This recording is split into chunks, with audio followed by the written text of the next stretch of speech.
Every morning, 72-year-old Irene sips her coffee, grabs her pencil, and opens the crossword section, thinking she's keeping her brain sharp. But what if that simple ritual is doing the opposite? According to top neurologists, a specific kind of brain activity, like repetitive word puzzles, may actually accelerate cognitive decline in older adults. In this video, we'll uncover why your daily crossword might be a silent risk to your brain, and what neuroscientists now recommend instead to keep your mind truly young, alert, and resilient. She always believed it was helping. One puzzle a day to keep dementia away. That's what she'd been told, and for decades she followed the advice religiously. But beneath the harmless squares and clever clues, there's a neurological truth that many seniors, and even some doctors, don't fully understand.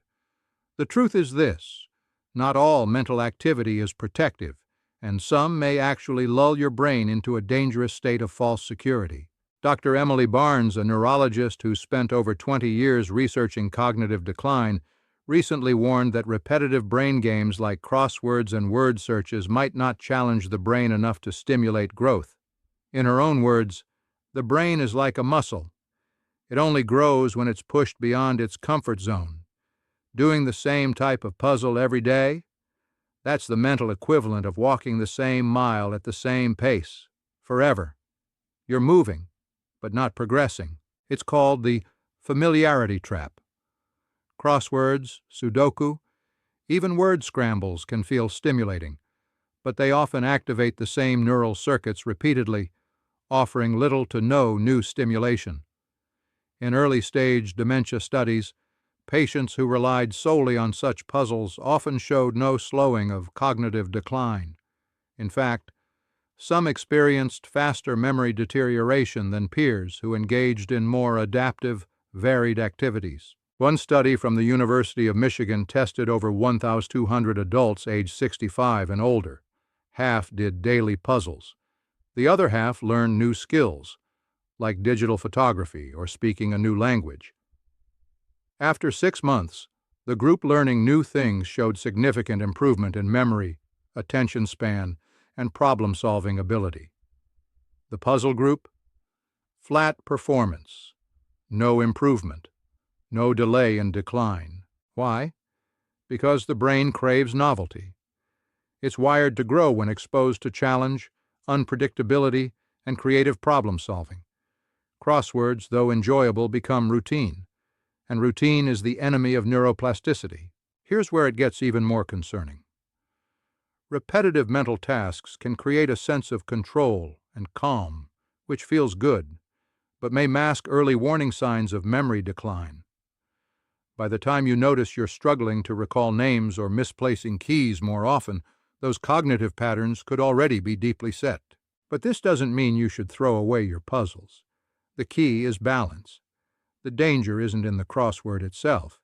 It's in making it your only form of mental stimulation, like eating only one food group and calling it a healthy diet. So what should you do instead? In the next section, we'll explore exactly what neurologists now recommend: brain exercises that actually rewire your memory, boost cognition, and protect against aging-related decline. And most importantly, we'll show you how to make these habits part of your daily routine without giving up what you love. The human brain is a survival machine. It adapts, rewires, and reshapes itself even in old age, if given the right environment. While repetitive games may feel safe, neurologists now agree real brain protection comes from discomfort, from effort, from surprise. So what does that mean for you? It means you don't need complicated apps or expensive brain training software. You need 3 daily habits that neurologists say can keep your mind sharper, longer, and possibly delay or prevent dementia altogether. First, learn something completely unfamiliar. This is called cognitive stretching, and it's the opposite of comfort. In one study published in Psychological Science, seniors who took up digital photography or quilting, skills they had never practiced before, showed noticeable increases in memory and executive function within just 3 months. Meanwhile, seniors who simply socialized or did familiar activities showed little to no improvement. Why does this work? Because when you force your brain to process new patterns, new instructions, or new muscle memory pathways, you activate dormant neural networks. It's like switching on backup systems. The more unfamiliar the task, the more your brain is forced to grow. So instead of another crossword, try something like learning a few phrases in a new language, mastering a basic song on a piano, or even experimenting with photography apps on your phone. The goal is not perfection. It's neural confusion, the good kind. Second, move your body in new ways. Yes, your brain needs physical movement, especially movements that require balance, coordination, and rhythm. Studies from Harvard Medical School found that seniors who took up dance, yes, dance, showed significant improvement in both short-term memory and spatial awareness. Why? Because dancing combines music, motion, and pattern recognition all at once. It forces your brain to multitask and adapt in real time. Even something as simple as learning Tai Chi, yoga, or a short series of balance exercises can strengthen the connection between your brain and body, reducing fall risk and keeping cognitive pathways active. Third, challenge your attention span. Here's a surprising fact: multitasking can accelerate cognitive fatigue. Your brain isn't wired to juggle everything at once, especially not in older age. Instead, neurologists recommend practicing focused attention. One method is deep reading. Set aside 20 minutes a day to read a challenging book, fiction or nonfiction, and stay with it. No phone, no notifications, no quick scrolling, just one story, one idea, one mental thread. MRI studies show that focused attention activates the prefrontal cortex, strengthens long-term memory circuits, and protects emotional regulation, a key factor in Alzheimer's prevention. These three habits, learning new skills, moving in unfamiliar ways, and practicing deep focus, are more effective than any crossword or app. They don't just entertain your brain, they train it. But if you've already spent years doing the wrong kinds of brain exercises, is it too late to reverse the damage? In the next section, we'll look at the early warning signs neurologists are now tracking, and the brain's shocking ability to bounce back when given the right fuel. It doesn't always start with forgetting your grandson's name or misplacing your car keys. The brain whispers long before it screams, and those whispers, they often go unnoticed until it's too late. Neurologists now refer to this phase as cognitive pre-fatigue, the subtle signals your brain sends when it's struggling but hasn't yet reached full cognitive decline. These aren't the dramatic signs we associate with dementia. These are quieter, slipperier, but just as important. One of the first signs: decision fatigue. Have you found yourself struggling to choose what to eat for dinner, or staring at a grocery shelf overwhelmed by options? That's not just indecision. It's a breakdown in the brain's executive function. According to researchers at the Mayo Clinic, when the frontal lobe, the brain's decision-making center, begins to weaken, even simple choices become exhausting, and instead of noticing, we brush it off as being tired. Next, there's the repetition trap. You watch the same shows, you cook the same meals, you talk about the same topics, not because you want to, but because it's easier. This behavioral loop is a red flag. In brain imaging studies, people who gravitate toward familiar routines are often doing so because their brains are conserving energy. But conserving energy, over time, means fewer neural connections, less novelty, more decay. Then there's the one most people miss entirely: emotional flatness, a gradual loss of interest in things you used to love. Gardening, reading, music, social visits. It's not just a bad mood.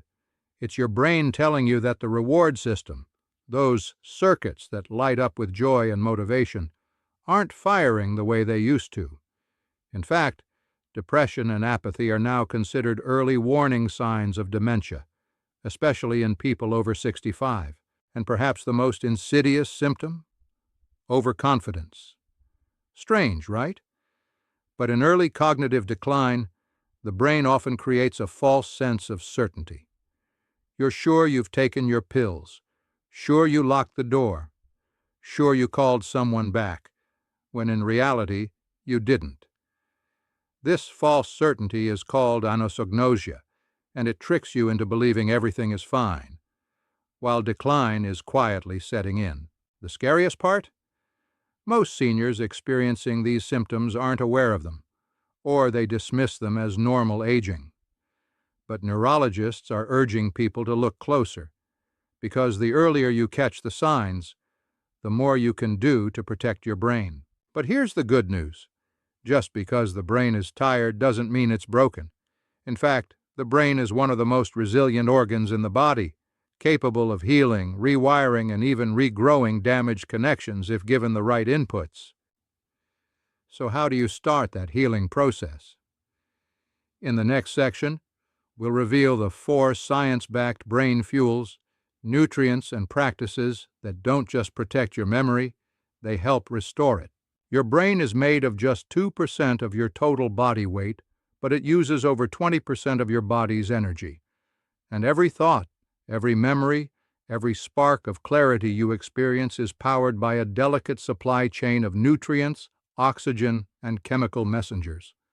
So when memory starts to fade or focus becomes foggy, it's not always about age. It's about fuel. And the truth? Most seniors are unknowingly starving their brains. Neurologists have identified 4 critical sources of brain fuel, and missing even one can accelerate decline. First, omega-3 fatty acids, specifically DHA and EPA, essential fats that form the structural foundation of brain cells.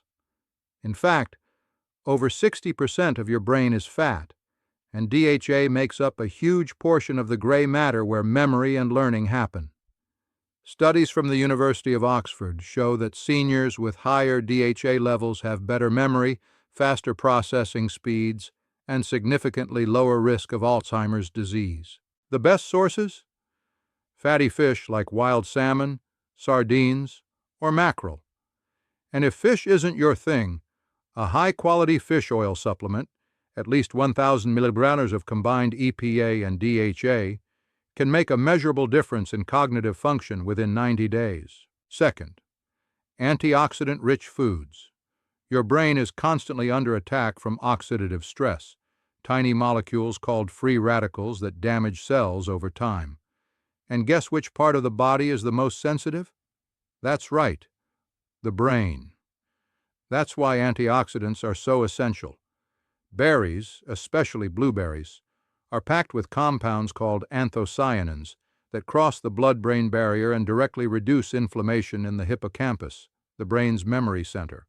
In a landmark study published in the Annals of Neurology, women who ate berries at least twice a week delayed cognitive aging by up to 2.5 years compared to those who didn't.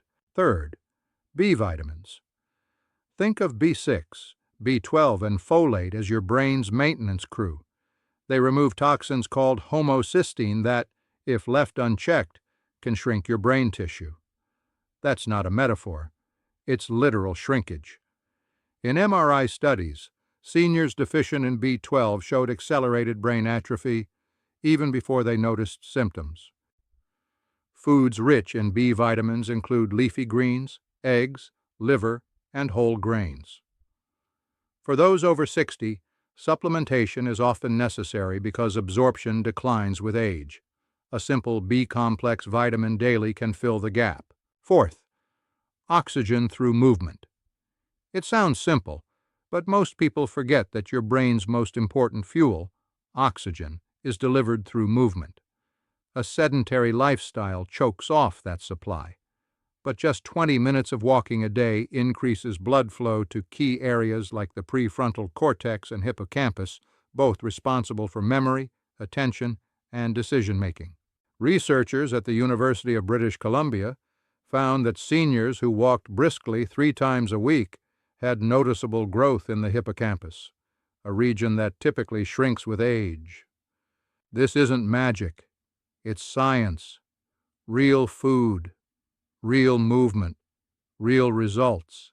And yet, even with the right fuel, even with the right exercises, many seniors still feel stuck, like they're doing all the right things, but their mind still feels heavy, still feels tired. What's missing? In the next section, we'll explore the brain's emotional triggers, the hidden thoughts and habits that silently sabotage your memory, and how to flip the switch from decline to renewal.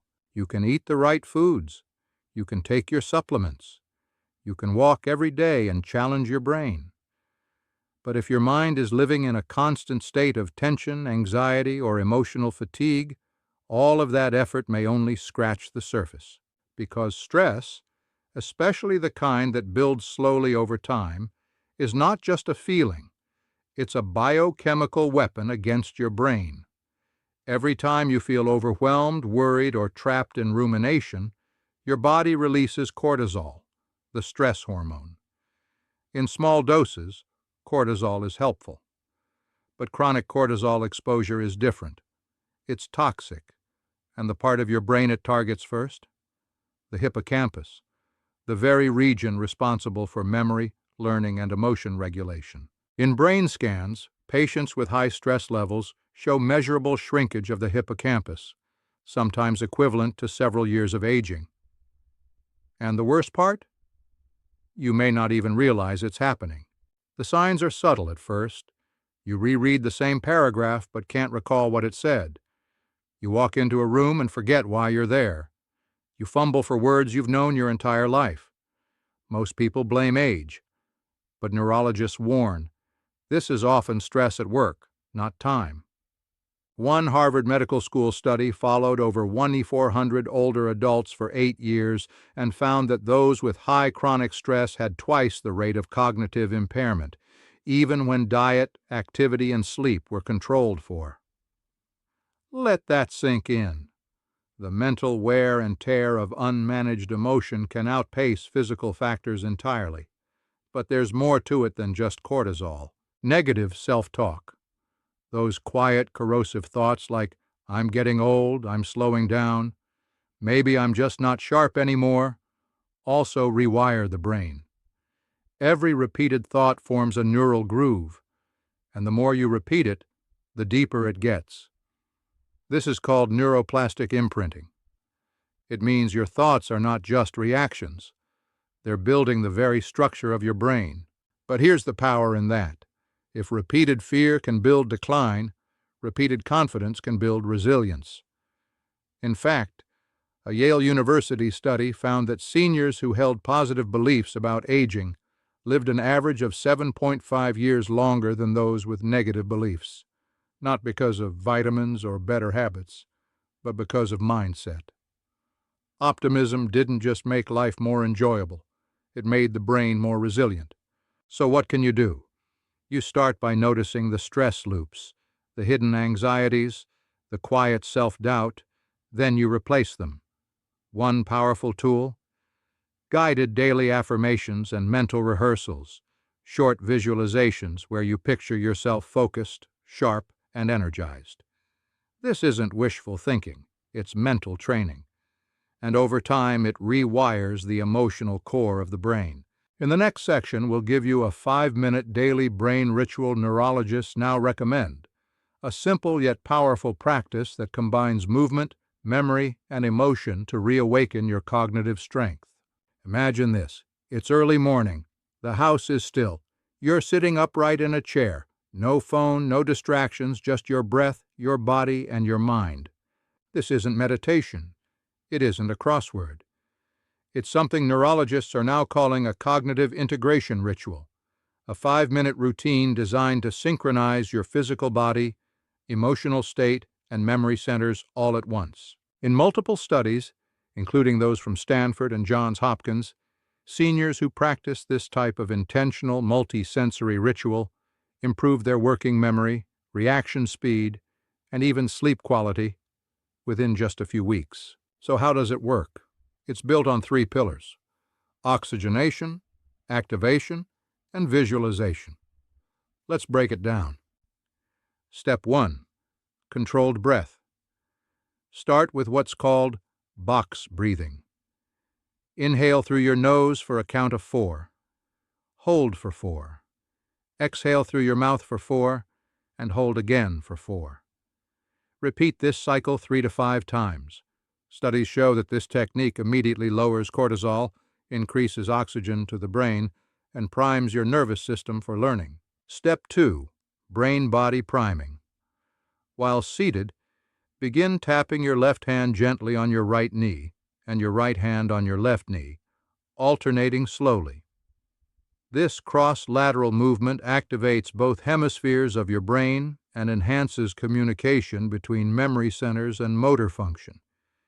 It may feel silly at first, but it's backed by neuroscience. Just 60 seconds of this can improve focus and bilateral brain activity, especially in older adults. Step 3. Mental rehearsal. Now close your eyes and imagine yourself clearly and vividly going through a mentally sharp day. See yourself remembering names, walking confidently, engaging in a deep conversation. Picture it as if it's already happening, not in the future, but now. This activates what neurologists call the default mode network, a set of brain regions that governs self-perception, planning, and internal dialogue. When stimulated correctly, it reprograms your identity around clarity, confidence, and focus. This alone can reverse the emotional spiral caused by forgetfulness and fatigue. Do this for just 5 minutes. No apps, no timers, just you, your breath, your body, and your imagination. Dr. Lisa Feldman, a cognitive neuroscientist at Northeastern University, explains it simply. The brain doesn't know the difference between actual experience and vivid imagination. If you rehearse sharpness, your brain believes it and starts building the pathways to make it real. Even better, this ritual doesn't just protect your memory. It creates momentum, a feeling of agency, a sense that you're not just aging passively, you're training. And when paired with the right habits, nutrition, movement, novel learning, it becomes the cornerstone of a cognitive renewal lifestyle. But what if you feel like it's too late, that the decline has already begun? In the next section, we'll share the story of a woman who reversed her memory loss after 80, and the exact roadmap neurologists gave her to do it. Her name was Marjorie, 82 years old, retired teacher, sharp her whole life. But lately something had changed. She'd walk into a room and forget why. She'd repeat questions she'd asked minutes earlier. And one day she opened a book she'd read dozens of times and couldn't remember the plot. Her doctor called it normal aging, but Marjorie didn't buy it. "I taught for 40 years, she said. "I know the difference between being tired and losing yourself." She feared what many seniors silently dread, that this was the beginning of the end, that one day her mind would slip too far to find its way back. But then she met Dr. Vanessa Moore, a neurologist specializing in cognitive decline at the University of Chicago. And Dr. Moore didn't offer Marjorie a pill. She offered her a plan, not a miracle cure, not a high-tech device, but a 7-day brain renewal protocol, rooted in the same science we've just shared with you. Here's what it looked like. Day 1. Marjorie began her 5-minute ritual each morning, breathing, bilateral movement, and visualization. She said it felt ridiculous at first. But afterward, she noticed something surprising. She didn't feel as foggy. Day 2. She swapped her crossword for a simple puzzle game that required logic and learning a new set of rules. It was frustrating, but it lit up her brain in a new way. She said it felt like waking up. Day 3. She walked, just around her block, but she focused on feeling her steps, noticing the houses, engaging her senses. "My memory came alive when I used my eyes," she later wrote. Day 4. She added omega-3s to her breakfast and swapped evening snacks for blueberries and walnuts. She wasn't dieting. She was feeding her brain. Day 5. She stopped scrolling on her phone at night. Instead, she read a chapter of a book that challenged her. She said her dreams became more vivid, her sleep deeper. Day 6. Something clicked. She remembered an old friend's birthday without a reminder, a small win. But to Marjorie, it was everything. Day 7. She cried, not from sadness, but from relief. "I didn't feel broken anymore," she told Dr. Moore. "I felt like me again." In her next appointment, Dr. Moore ran standard memory assessments, and to her surprise, Marjorie's scores had improved. Not just stabilized, improved. The story made its way into a published case study on neuroplastic recovery in late-stage seniors, because what happened with Marjorie wasn't magic, it was momentum. And it started with a decision to take back control, 5 minutes at a time. Now you may not be Marjorie, but you have a brain that's listening, responding, evolving, even now. In the final section, we'll bring everything together, a step-by-step recap of what to stop, what to start, and how to create your own brain renewal plan starting tonight. If you've made it this far, something inside you already knows. This isn't just about crosswords. It's about your mind, your memory, your freedom to think clearly, speak confidently, live independently. So let's make this simple. If you want to protect your brain, starting tonight, here's what to do. First, recognize the trap, the comfort of routine, the false security of repetition. That daily crossword, while familiar, isn't enough. Your brain needs novelty.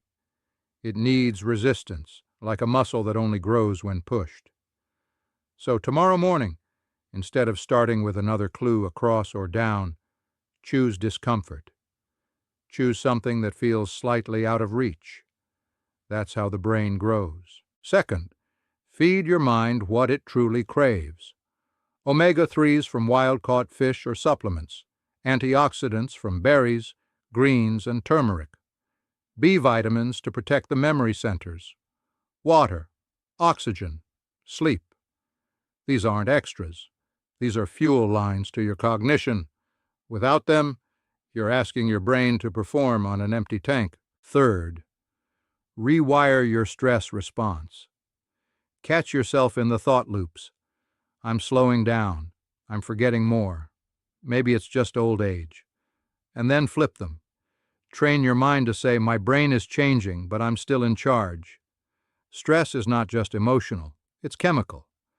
Every moment you choose calm over chaos, you protect your neurons from degeneration. Fourth, ritualize your care.